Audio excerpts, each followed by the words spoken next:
કુંભારવાડા વિસ્તારમાં વીજ લાઇનનો મુખ્ય વીજ કેબલ તૂટી પડતા અફરાતફરી સર્જાઈ. વીજતંત્રએ ગંભીર બેદરકારી દાખવી. રહેણાંકી વિસ્તારમાં લાઇન તૂટી હોવા છતાં વીજતંત્રએ તત્કાલ પગલાં ન લીધા. ભાવનગર શહેરના કુંભારવાડા વિસ્તારમાં આવેલ રામદેવનગરમાં મુખ્ય પાવર સ્ટેશનથી પેટા પાવર સ્ટેશનમાં સપ્લાય કરતી વીજ લાઇનનો મેઇન કેબલ અચાનક રહેણાંકી વિસ્તારમાં તૂટી પડતા અફરાતફરીનો માહોલ સર્જાયો છે. વીજતંત્રની ગંભીર બેદરકારીના કારણે આ દુર્ઘટના સર્જાઈ છે, પરંતુ સદનસીબે કોઈ જાનહાની સર્જાવા પામી ન હતી.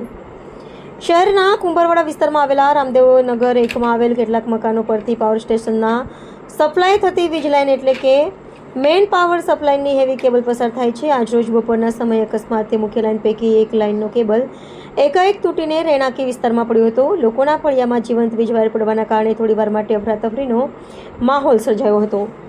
લોકોએ તત્કાળ આ બનાવ સંદર્ભે સ્થાનિક પીજીવીસીએલ તંત્રને જાણ કરી હતી. જાણ કર્યા બાદ 1 કલાક સુધી વિવિધ તંત્રના અધિકારીઓ કે કર્મચારીઓ સ્થળ પર ફરક્યા ન હતા. હાઈટેન્શન વાયર તૂટી પડતા પીજીવીસીએલ તંત્રની ગંભીર બેદરકારી સામે આવી છે અને આ ઘટનાને લઈને લોકોમાં ભારે રોષ જોવા મળી રહ્યો છે.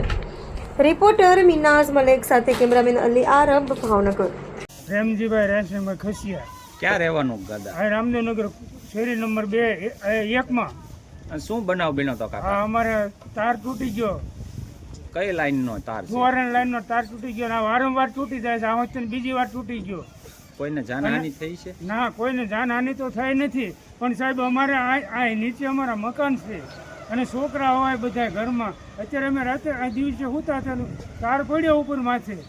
હવે કોઈકને શોર્ટબટ લાગી ગયો હોય તો, અને જીબી વાળાને તો કેટલા 2-3 તો ફોન કર્યા, હજુ આવ્યા નથી. કેટલો સમય થયો ફોન કર્યો એને? હા, એને કલાક જેવું થઈ ગયું સાહેબ.